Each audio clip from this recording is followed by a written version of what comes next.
नमस्ते आदरणीय श्रोता तथा दर्शकवृन्द।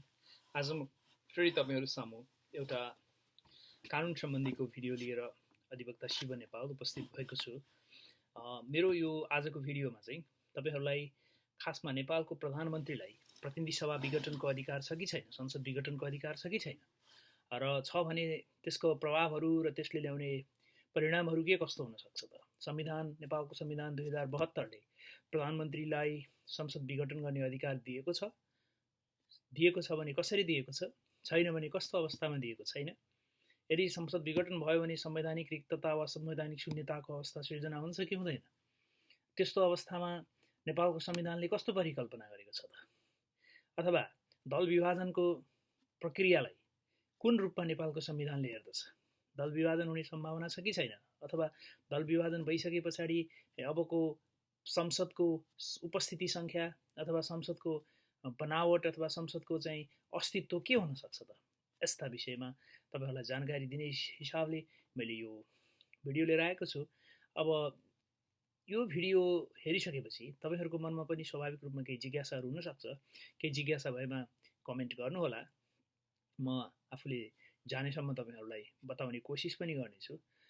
खास गरी नेपालको संविधान 2072को धारा 85ले के भन्छ भने प्रतिनिधि सभाको कार्यकाल चाहिँ संविधानभन्दा, यो संविधानले व्यवस्था गरे भन्दा अगावै विघटन भएकोमा बाहेक यसको कार्यकाल 5 वर्षको हुन्छ भनेर भनेको छ। अब यसले नै यो संविधानले संवैधानिक प्रावधान बमोजिम अगावै विघटन भएकोमा बाहेक भनेपछि विघटन त गर्न पाइने रहेछ धारा 85को प्रावधान अनुसार।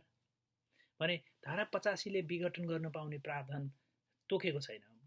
संविधान बमोजिम अगावै विघटन भएकोमा बाहेक प्रतिनिधि सभा कार्यकाल 5 वर्ष हुन्छ भन्छ। अगाडि नै विघटन भइहाल्यो भने भइहाल्यो भन्ने कुरा गर्यो यसले।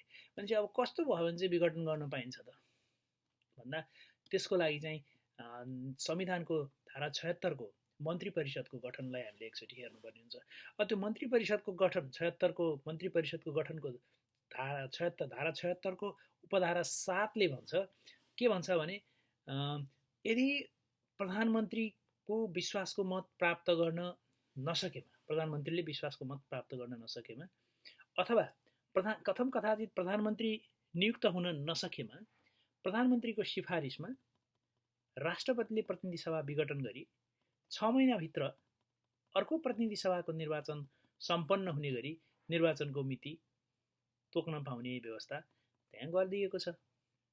यसले त के भयो त भने अब प्रतिनिधि सभाको विघटन गर्ने अधिकार त प्रधानमन्त्रीलाई दिएको छ, दिएको देखियो, तर यस्तो सजिलोसँग दिएको छैन।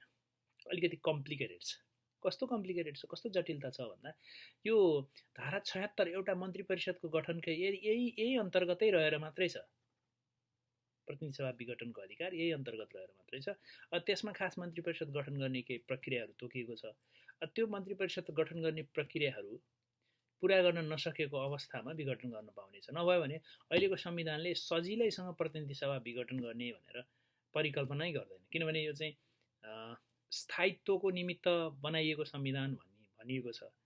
नेपालमा चाहिँ अस्थायित्वले गर्दा अस्थायित्व सरकारमाथि, सरकारहरूको अस्थायित्व हुँदा जनताले दुःख पाए भनेर चाहिँ एउटा स्थायित्वको निमित्त बनाइएको संविधान।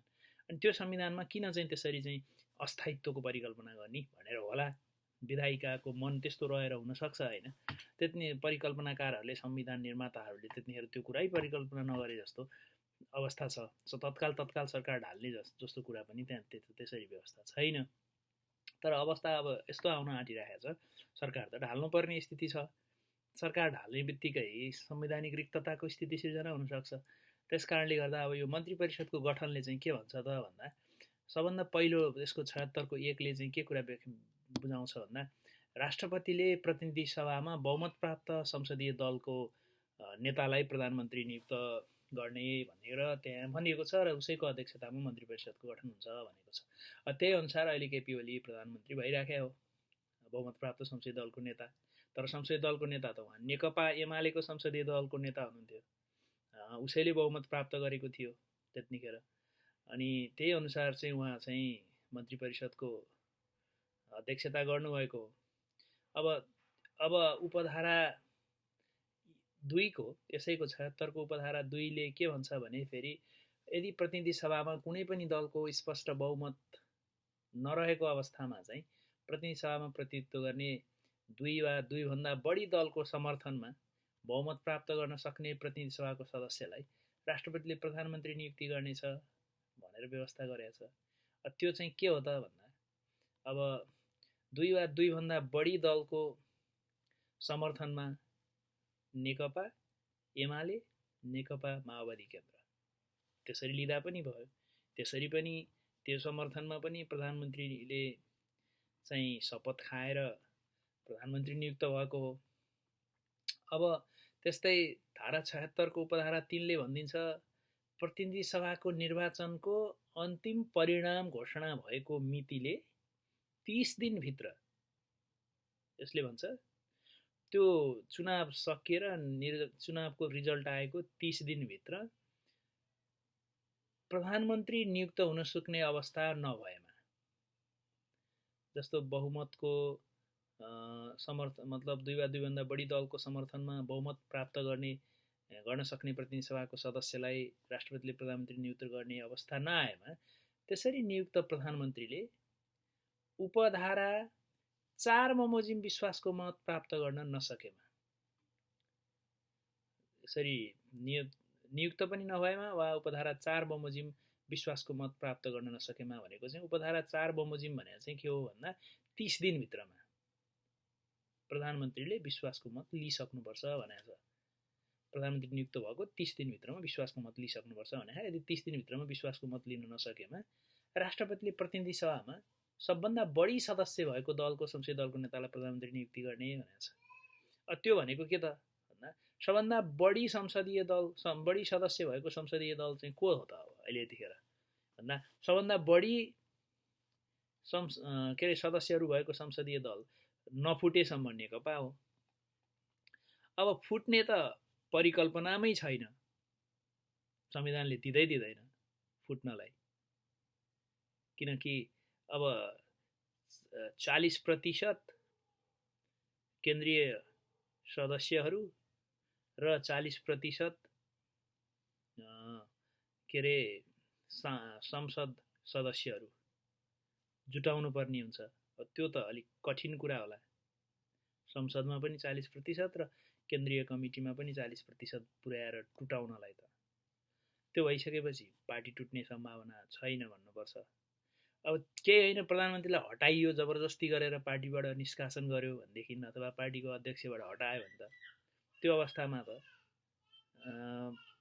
अब अनुमान गर्न सकिन्छ कोही पनि व्यक्तिलाई उसँग सबै कुराबाट पाइरहेको, भोगिरहेको, लिइरहेको अधिकारहरू, कर्तव्यहरू सबै कुराबाट विमुख गराइदिने ल भन्छ कसैले भने त्यो सजिलै पनि सकिन्छ यदि व्यक्ति पावरफुल पनि होइन, उसलाई चाहिँ त्यस्तो पद प्रतिष्ठाको त्यति मतलब पनि नभएको, सजिलै छोड्नलाई रहर मतलबै नलाग्ने अथवा पीडितै अथवा अलिकति दमितै भएर पनि ठिकै छ नि त अब म छोडिदिन्छु भन्न सक्ने खालको अलि राज्य संयन्त्र अथवा चाहिँ शक्ति उपभोगका यी सम्पूर्ण कुराहरूबाट अलिक छुट्टै खालको विरक्तिएको, दिगदारिएको एक खालको चाहिँ वैराग्य उत्पन्न भइसकेको व्यक्ति हो भने, साधु सन्त हो भने त्यो भन्न सकिएला छोड्छ चुप लाएर भन्न।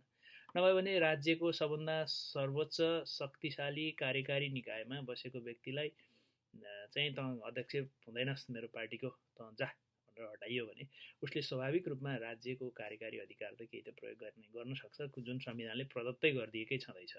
त्यस कारणले गर्दा अब कस्तो संवैधानिक सङ्कट आउन सक्छ भने त्यो अवस्थामा प्रधानमन्त्री केपी ओलीले पहिला एकता भएको पार्टीलाई, एकता भएको छैन, म जुन हैसियतमा संसदले मलाई जुन हैसियतमा चाहिँ शपथ खुवाएको थियो म त्यही हैसियतमा फर्किन्छु भनेर, किनभने यो त सरकार बढ्ने कुरा त छुट्टै पाटो हो, पार्टी बढ्ने कुरा त एकातिर होला, सरकार बढ्ने कुरा त संविधान अन्तर्गत भइरहेको हुन्छ, संविधान अन्तर्गत सरकार गठनका प्रक्रियाहरू हुन्छन्, नेपालको संविधान अन्तर्गत सरकार बन्छ। अब पार्टीको आफ्नै संविधान हुन्छ, पार्टीका निर्माण गर्ने प्रक्रिया, पार्टीको अध्यक्ष उपाध्यक्ष बनाउने प्रक्रिया अथवा कतिवटा अध्यक्ष बनाउने भन्ने प्रक्रिया अथवा विघटन गर्ने नगर्ने यी कुराहरू पार्टीको आफ्नै होला। तर देश चलाउने कुरा र सरकार चलाउने कुरा त संविधान अन्तर्गत हुन्छ भने संविधान अन्तर्गत बनेको प्रधानमन्त्री संविधानले उसलाई कुन हैसियतमा चिनेको थियो त्यही हैसियतमा उसले फर्किन खोज्न सक्छ। त्यस्तो अवस्थामा अब के हुन सक्छ त भन्दा विश्वासको मत प्राप्त गर्न नसकेको अवस्थामा राष्ट्रपतिले प्रतिनिधि सभामा सबभन्दा बढी सदस्य भएको दलको संसदीय दलको नेतालाई प्रधानमन्त्री नियुक्त गर्नुपर्ने हुन्छ। त्यो अवस्थामा पनि अब केपी ओली नै सबभन्दा बढी सदस्य भएको संसदीय दलको नेता हुन सक्ने अवस्था आउन सक्छ।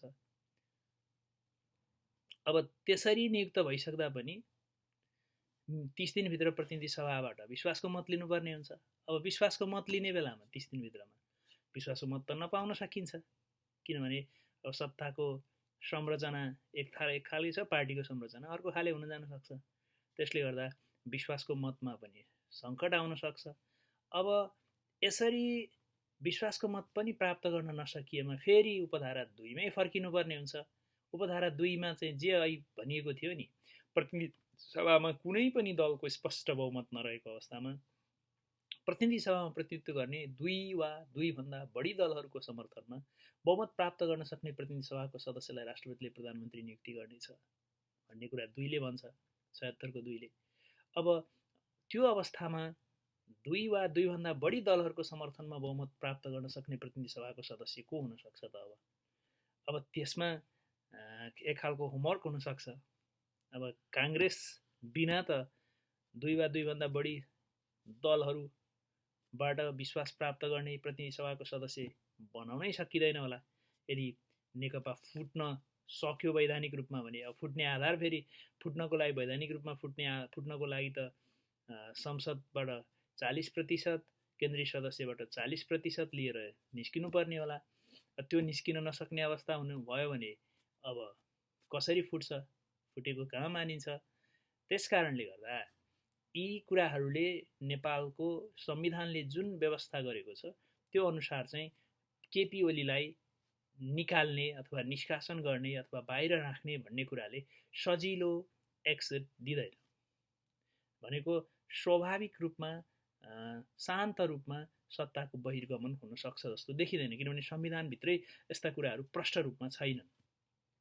पार्टी त फुट्नुपर्छ। यदि संविधान अनुसार अब सरकार बनाउने हो भने संविधानको धारा 76 को उपधारा 6 अनुसार चाहिँ सरकार बनाउनको लागि अथवा 5 अनुसार पनि 5 र 6 अनुसार सरकार बनाउनको लागि त विश्वासको मत प्राप्त गर्न सक्ने आधार प्रस्तुत गर्नु पर्यो।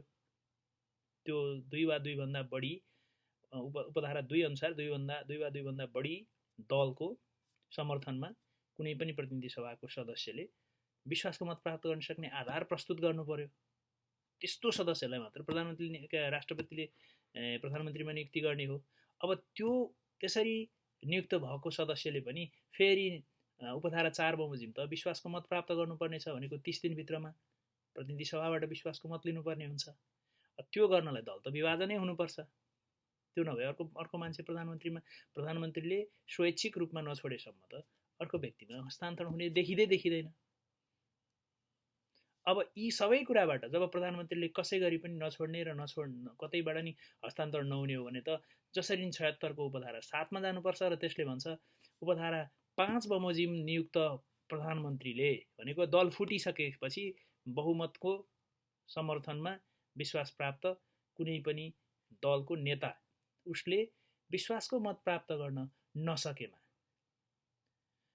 त्यसरी निर्वाचित त्यसरी चाहिँ म लिन सक्छु विश्वासको मत भनेर कुनै व्यक्तिले आफू प्रधानमन्त्रीमा दावेदारी गर्दै उसले पनि विश्वासको मत प्राप्त गर्न नसकेमा वा प्रधानमन्त्री नियुक्ति हुन नसकेमा प्रधानमन्त्रीकै सिफारिसमा उसैको सिफारिसमा राष्ट्रपतिले प्रतिनिधि सभा विघटन गरी 6 महिनाभित्र अर्को प्रतिनिधि सभाको निर्वाचन हुने मिति तोक्ने भन्ने कुरा व्यवस्था भएको छ।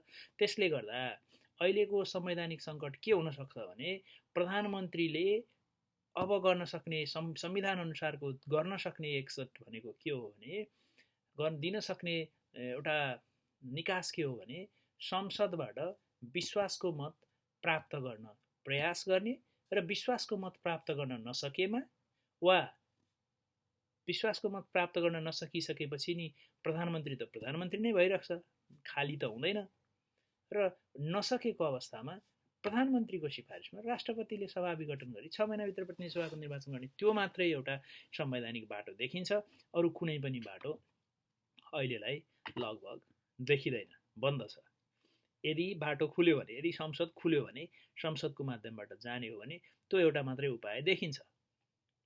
संविधानले देखाइदिएको बाटो भनेको त्यो एउटा मात्रै छ, अरू कुनै पनि उपाय छैन। अरू कुनै पनि बाटोबाट जान खोज्दाखेरि त्यो चाहिँ डेडलक नै हुन्छ। त्यसले चाहिँ अवरोधहरू ल्याउन सक्छ र संवैधानिक सङ्कट आउन सक्छ। त्यो नै अहिलेको अवस्था हो। हस् त, आजलाई यो सम्बन्धी मैले यही जानकारी पस्केँ। अब भोलि म अर्को विषय लिएर उपस्थित हुनेछु। तबसम्मलाई आज्ञा दिनुहोस्। नमस्ते।